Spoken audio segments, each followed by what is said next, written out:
കയ്യിൽ sketch book ഉണ്ടെങ്കിലും അത് ഉപയോഗിക്കൽ വളരെ കുറവാണേ. ഇത് വാങ്ങിയിട്ട് കുറേ കാലമായി, പക്ഷേ ഇതിൽ ഞാൻ ഒറ്റ പിക്ചർ മാത്രമേ വരച്ചിട്ടുള്ളൂ. ഇന്നിപ്പോൾ എന്ത് വീഡിയോ എടുക്കുമെന്ന് വിചാരിച്ചപ്പോഴാണ് ഈ സ്കെച്ച് ബുക്ക് എൻ്റെ കയ്യിൽപ്പെട്ടത്. എന്നാൽ പിന്നെ എന്നൊരു ഡൂഡ്ലിങ് തന്നെ ചെയ്യാമെന്ന് വിചാരിച്ച്. പിന്നെ ഈ ഡൂഡ്ലിങ് എന്ന് പറഞ്ഞാൽ കുറേ ടൈപ്പ് ഉണ്ട് കേട്ടോ. അതിലേത് ടൈപ്പാണ് ഞാനിപ്പോൾ ചെയ്യുന്നതെന്ന് ചോദിച്ചാൽ എനിക്കറിഞ്ഞൂടാ, ഏതോ ഒരു ടൈപ്പ്. പിന്നെ നമുക്കേ ഒരു 1K സബ്സ്ക്രൈബേഴ്സ് ആകുകയാണെങ്കിൽ ഒരു ഗിവ് അവേൻ്റെ കാര്യം പറഞ്ഞിട്ടുണ്ടായിരുന്നല്ലോ.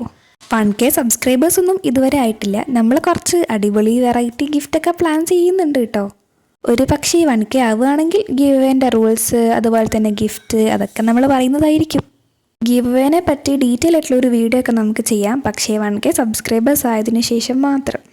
എത്രയും പെട്ടെന്നാവുന്നോ അത്രയും പെട്ടെന്ന് നമ്മൾ ഗിവ് അവേ അനൗൺസ് ചെയ്യുന്നതായിരിക്കും കേട്ടോ. സത്യം പറഞ്ഞാൽ ഇങ്ങനൊരു ഗിവ് അവേ ഒന്നും ചെയ്യണമെന്ന് ഞാൻ വിചാരിച്ചതേ അല്ല, പക്ഷേ നിങ്ങളുടെ കമൻറ്റ്സ് കണ്ടപ്പോഴാണ് 1K സബ്സ്ക്രൈബേഴ്സ് ആയിക്കഴിഞ്ഞാൽ ഒരു ഗിവ് അവേ ചെയ്യാൻ തന്നെ ഞാൻ വിചാരിച്ചത്. നേരത്തെ പറഞ്ഞ പോലെ തന്നെ കുറച്ച് വെറൈറ്റി ആയിട്ടുള്ള ഗിഫ്റ്റൊക്കെയാണ് ഞാൻ പ്ലാൻ ചെയ്യുന്നത്. പിന്നെന്തിനാണോ സമയം കളയുന്നത്, ഒന്ന് സബ്സ്ക്രൈബ് ചെയ്തങ്ങോട്ട് കൂടെ കൂടിക്കോളിയെന്ന്. ആ ഗിവ് അവേ കിട്ടാണ്ട് വിഷമിച്ചിരിക്കുന്നവരൊന്നും സബ്സ്ക്രൈബ് ചെയ്യാൻ മറക്കല്ലേ. പറഞ്ഞ് നമ്മുടെ ഡൂഡ്ലിങ് ഇവിടെ കംപ്ലീറ്റ് ആയിട്ടുണ്ട്. ഇത് ചെയ്യാൻ കുറേ കഷ്ടപ്പെട്ടിട്ടുണ്ട് കേട്ടോ. അപ്പോൾ അതിനെങ്കിലും ഒരു സബ്സ്ക്രൈബും ലൈക്കും ഒന്ന് തന്നൂടെ.